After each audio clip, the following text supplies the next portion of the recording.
Convívio social, distanciamento social,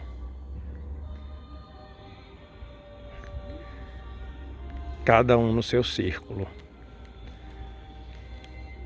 Isso é viver em sociedade? O que é a sociedade?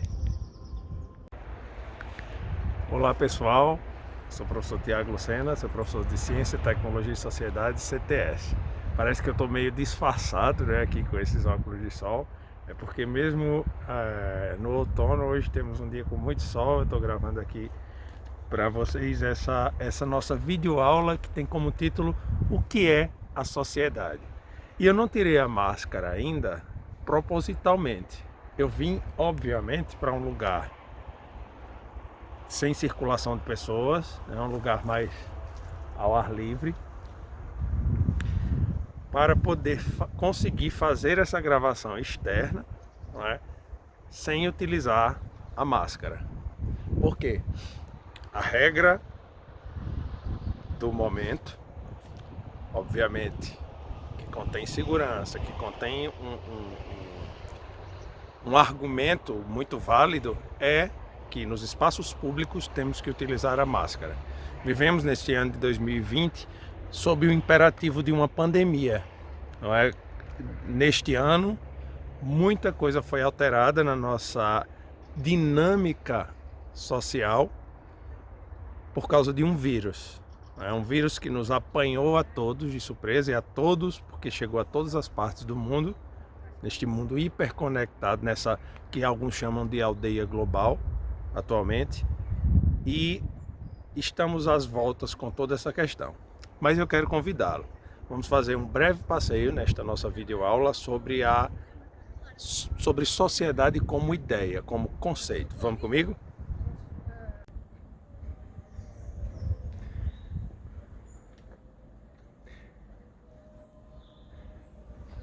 Uma sociedade que constrói muros, que nos divide,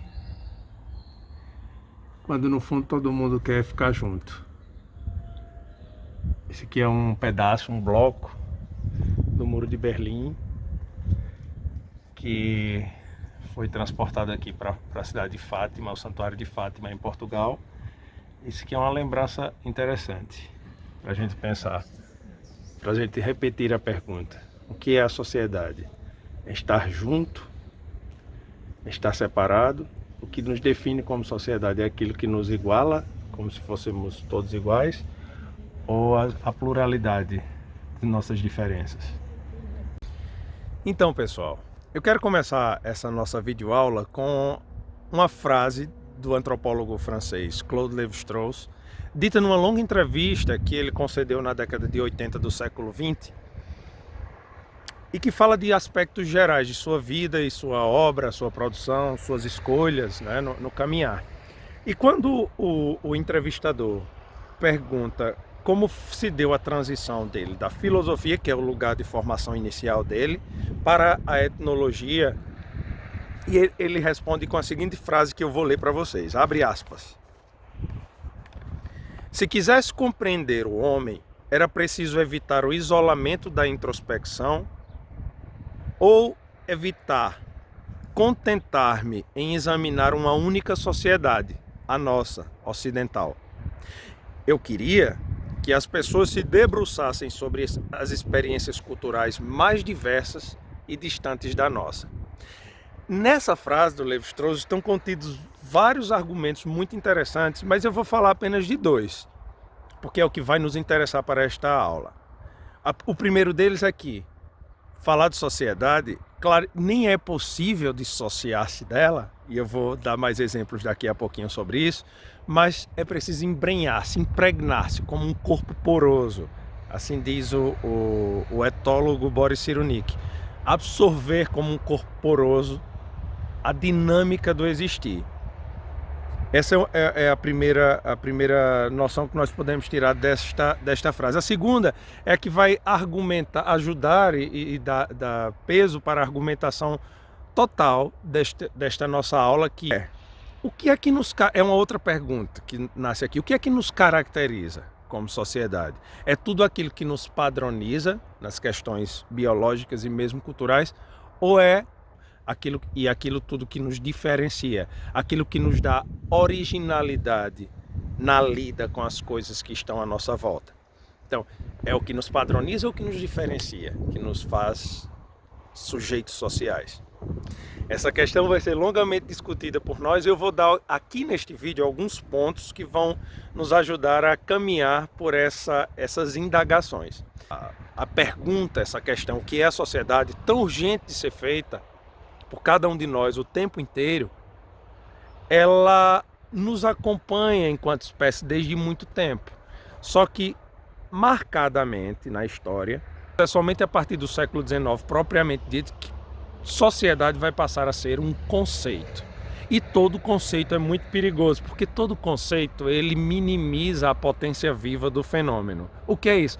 Ora, viver em sociedade é a experiência mesmo do existir. Está acontecendo agora, nesse instante.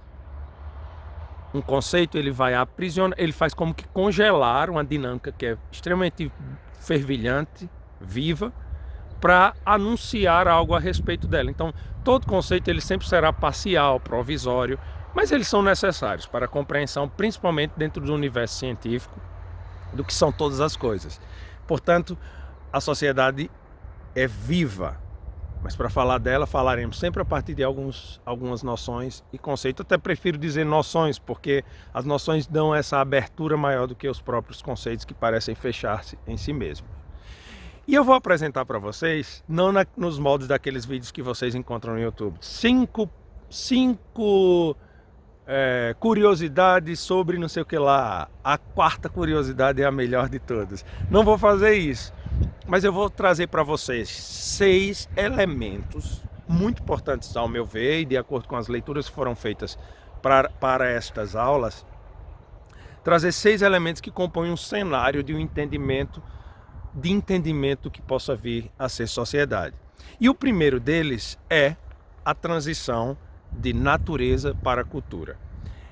Essa dicotomia natureza e cultura, e se usa muito natureza versus cultura, ela é longamente discutida nas ciências sociais, é matéria de muita controvérsia também, mas para que nós tenhamos um entendimento aqui, é importante saber que nós sim somos animais do ponto de vista biológico, temos várias questões biológicas de funcionamento do nosso organismo que se assemelham em muito de outros animais, de maior ou de menor porte, de espécies muito mais próximas ou muito mais distantes de nós, mas sim, somos animais. Só que nós carregamos, junto com essa questão biológica, evolutiva, que compõe esse ser animal, nós carregamos do lado agregamos a isso a condição sociocultural, ou seja, somos animais socioculturais.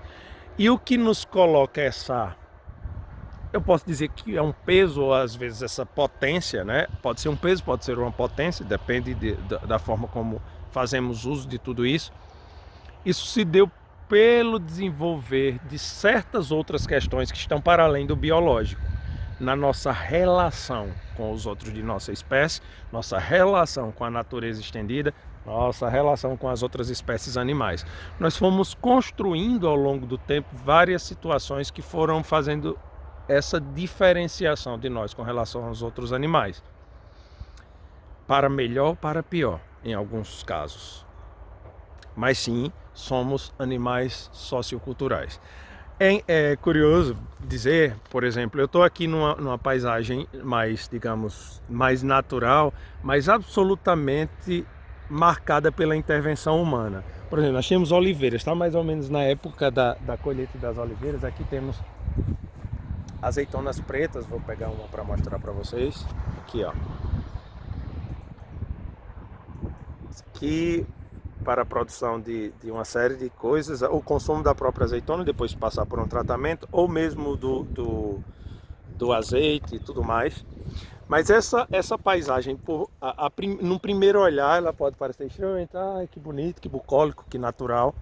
Mas se prestarmos bem atenção, essas oliveiras estão diametralmente organizadas, de acordo com técnicas de plantio, inventadas por nós humanos ao longo de muitas gerações.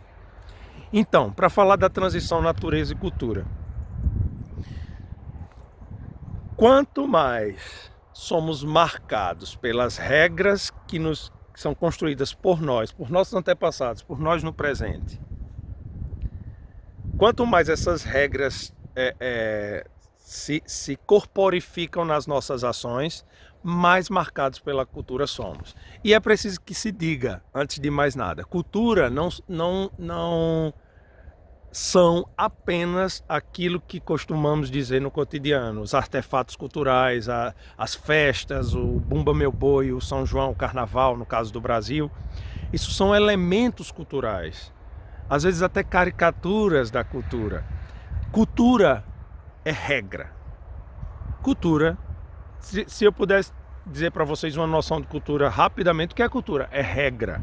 É o conjunto de tudo aquilo que nos fazem nós mesmos. Ou seja, a cultura é uma regra que se corporifica.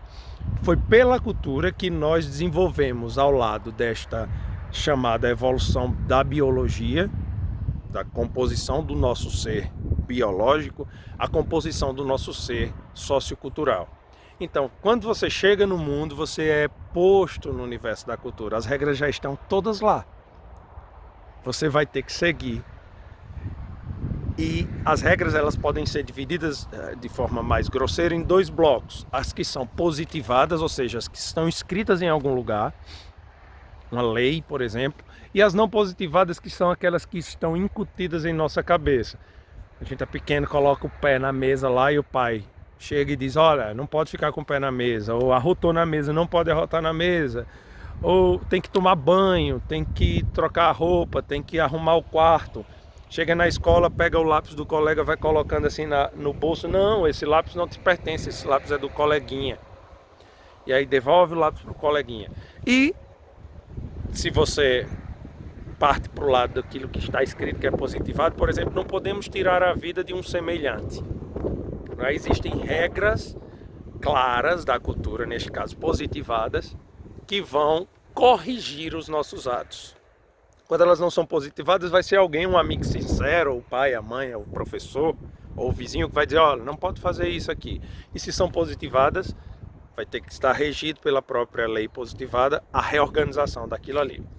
Pois bem, o primeiro aspecto é esse: transição da natureza para a cultura. Então vamos agora para o nosso segundo aspecto: a aquisição e o melhoramento de uma linguagem complexa. Isso é muito importante, está entre isso também é citado de certa maneira pelo nosso antropólogo Claude Lévi-Strauss, quando ele vai falar das 3 trocas ou comunicações que fundam a condição humana.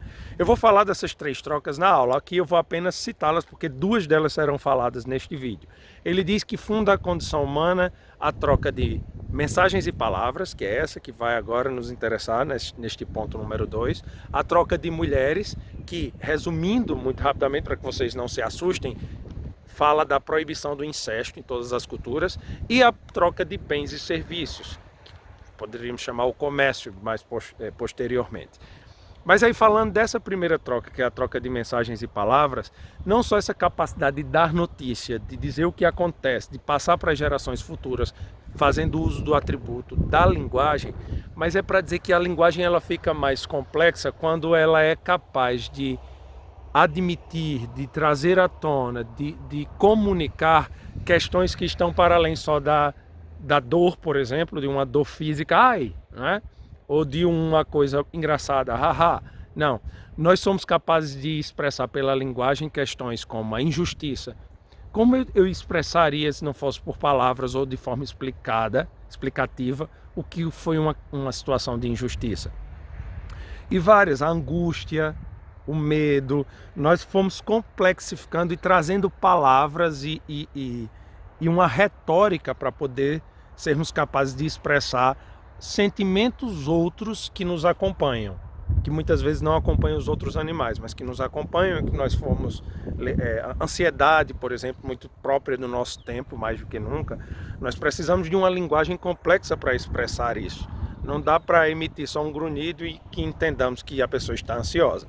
O terceiro ponto que compõe esse nosso cenário, o que é a sociedade, é essa capacidade de onipresença. O que seria isso? Como assim, professor? Onipresença, você não precisa estar junto das pessoas depois que você já foi marcado pelas regras da cultura. Você não precisa estar junto de muitas outras pessoas num contexto social de uma grande cidade, de um espaço público cheio de gente para se sentir ou para ser sociedade. Se você for retirado, se eu agora for retirado daqui de onde estou e me colocar no lugar mais equidistante da Terra, vocês devem já ter ouvido falar do ponto Nemo, acredito que vocês já ouviram falar, ou do polo oceânico de inacessibilidade, que é uma pequena ilha, é o lugar mais equidistante de qualquer território continental do nosso planeta. Ele é mais próximo, um astronauta que esteja na órbita da Terra, ele está mais perto desse ponto do que nós agora, em qualquer lugar que estejamos pisando neste nosso planeta. Depois vocês pesquisam um pouco mais sobre o ponto Nemo, Nemo que significa em latim nenhum, e depois eu posso passar a coordenada para vocês, para que vocês conheçam. Mas esse lugar que eu falo para vocês, o ponto Nemo, se eu for colocado, inclusive lá nesse lugar só tem hoje em dia um sem fim de lixo espacial. Várias agências espaciais, europeia, japonesa e tal, tudo aquilo que não funciona mais estava na órbita, eles colocam para cair e ficar amontoado nesse lugar. Mas se eu fosse para lá agora, fosse transportado para esse lugar, que eu carregaria toda a sociedade comigo para lá. Se eu ficasse habitando no ponto Nemo, eu ia ter que buscar estratégias de sobrevivência, mas qualquer estratégia que eu lançasse mão era baseada nas regras da cultura que eu aprendi inserido na coletividade. Então, essa onipresença é como diz o aspecto bíblico, onde 2 ou mais estiverem reunidos no meu nome, ou seja, mesmo que não tenha mais de um reunido, você carrega a sociedade contigo para onde você for. O quarto ponto que compõe esse nosso cenário do que possa vir a ser a sociedade chama-se cidades. Girando um pouquinho a minha câmera para cá, muito embora esse espaço não seja aquele urbano e tal, nesse pedaço que pegamos aqui, mas nós temos algumas casas. A cidade, eu gosto sempre de perceber a cidade como uma sobrenatureza. É uma sobrenatureza construída pelo humano, geralmente mais quadriculado. Esse humano que modifica a paisagem para que ela se adapte ao seu gosto, ele percebeu que para viver melhor ele precisaria ele próprio moldar o espaço de seu conforto. A casa, por exemplo, ela significa fortemente a transição do público para o privado. É atrás dessas paredes que nós fazemos determinadas coisas que no espaço público a cultura não deixaria que fizéssemos. As nossas intimidades, as coisas mais pessoais de cada um de nós, elas acontecem do outro lado dessas paredes aqui. Então essa sobrenatureza é uma marca muito clara deste humano, deste animal sociocultural, que não fica apenas utilizando do que a natureza estendida proporciona, mas ele modifica essa natureza para habitá-la. E o nosso quinto ponto para compor um cenário que possa vir a ser a sociedade é a cooperação. A cooperação ela só é possível quando utilizamos algo que já vem embutido em nós, que é a empatia, a capacidade de sentir o outro e colocar-se no lugar do outro. Os outros animais, como este gatinho aqui, têm também empatia. Alguns animais, por exemplo, como os chimpanzés, têm empatia altamente desenvolvida, como nós também temos, muito embora às vezes não utilizemos como deveríamos essa empatia que temos. Mas esses animais que nós domesticamos, como o gato, tem um cachorro aqui também, vamos lá mostrar, aqui, eles já se adaptaram muito ao nosso jeito nosso jeito empático de conseguir expressar, né, as emoções. Mas a cooperação, gente, esse ponto é muito importante de ser falado. No nosso tempo presente, ela tem sido cada vez mais substituída pela competição. A competição sempre esteve presente na natureza, sempre esteve presente na sociedade. Mas a competição desenfreada, cega, ela só nos diminui enquanto sujeitos que habitam o mesmo planetinha aí que está gemendo em dores de parto, que é esse nosso. Então, nós somos treinados para sermos competidores na escola.